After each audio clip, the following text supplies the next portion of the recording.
Hola amigos, el día de hoy conoceremos acerca de un gran psiquiatra y psicoanalista francés reconocido como uno de los más famosos del siglo XX.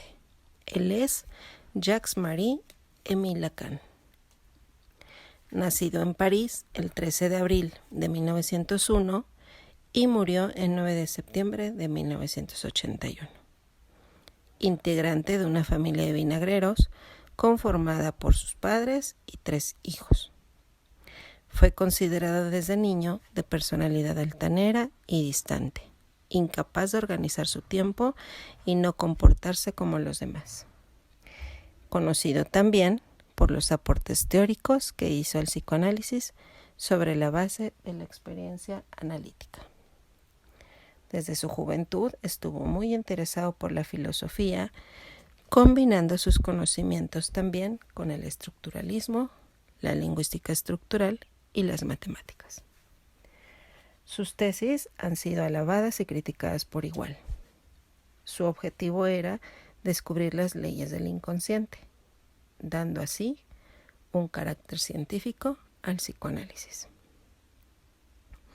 Estudió medicina, se especializó en psiquiatría y dominaba totalmente el idioma alemán. Su tesis de doctorado fue acerca de la paranoia. Así, cuando comienza a trabajar en el campo del psicoanálisis, llega a una conclusión. Dice que esta disciplina ha tomado un rumbo que no es. En particular, tiene mucho problema con la reinterpretación estructuralista que Freud le dio, hablando de un ego estable. Lacan es opuesto a esta noción. El ego es inestable y pensaba que podía demostrar que tenía razón, porque creía que podía refundar el psicoanálisis. Entre uno de sus aportes también están las leyes del inconsciente, son lingüísticas, citando: pienso donde no soy y soy donde no pienso. Así pues, decía que el inconsciente está estructurado como lenguaje. Lacan lo que hace es una reinterpretación de forma estructural a la obra de Freud. Sus escritos son considerados de difícil interpretación y él mismo decía que sus escritos tenían un estilo barroco.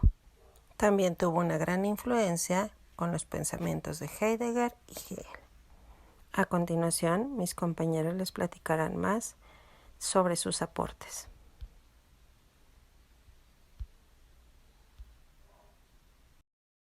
De la subjetividad, que es un tema de los más complejos de entender, de los cuales se menciona Lacan. Y para esto empezamos con una de sus frases de uno de sus ensayos que se llama Mi enseñanza. El fin de mi enseñanza sería hacer psicoanalistas a la altura del sujeto. Y con esto platicamos acerca del sujeto. El sujeto no tiene nada que ver con la subjetividad. El sujeto es el efecto del significante, antes incluso de su vivencia, de su nacimiento. Primero el significante y después las personas. La subjetividad es fuente de errores, conjunto de estímulos, respuestas y comportamientos que el sujeto necesita pensar y saber para saber y entender cuál es la relación con su realidad. La subjetividad es una construcción de quien nace, con quien ve y con quien persigue esta realidad. Lacan dice que el sujeto no existe, que es una articulación entre significantes. El sujeto nace de un vacío, es un efecto de significantes, y con significantes queremos decir situaciones. Por lo cual sabemos que la subjetividad no existe.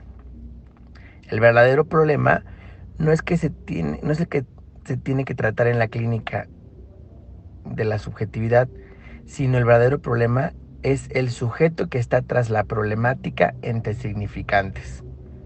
Es un tema difícil de entender, pero lo cual nos dice que la subjetividad no tiene ningún valor, ya que los sujetos no existen, sino son solamente articulaciones entre significantes.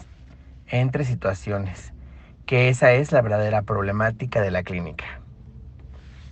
A continuación seguiremos platicando acerca de otros de los temas que aborda este gran autor.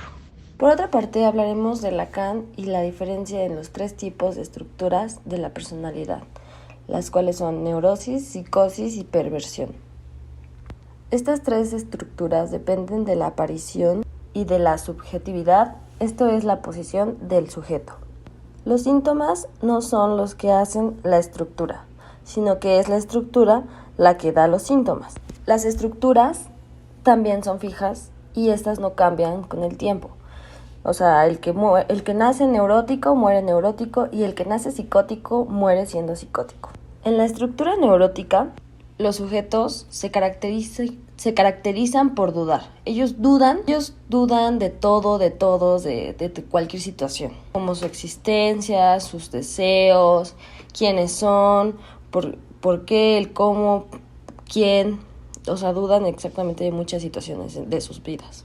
En este grupo se diferencian 2 subgrupos que son los histéricos y las histéricas. También están los obsesivos. Los histéricos se caracterizan porque en el cuerpo es donde se van a dar lugar los síntomas, mientras que en los obsesivos los síntomas se dan más en el pensamiento, o sea, la obsesión se da en el pensamiento. Algo que caracteriza a los neuróticos, ya sea por histeria o obsesión, es la represión, o sea, el mecanismo de represión. Y ya que ellos reprimen, vienen los síntomas.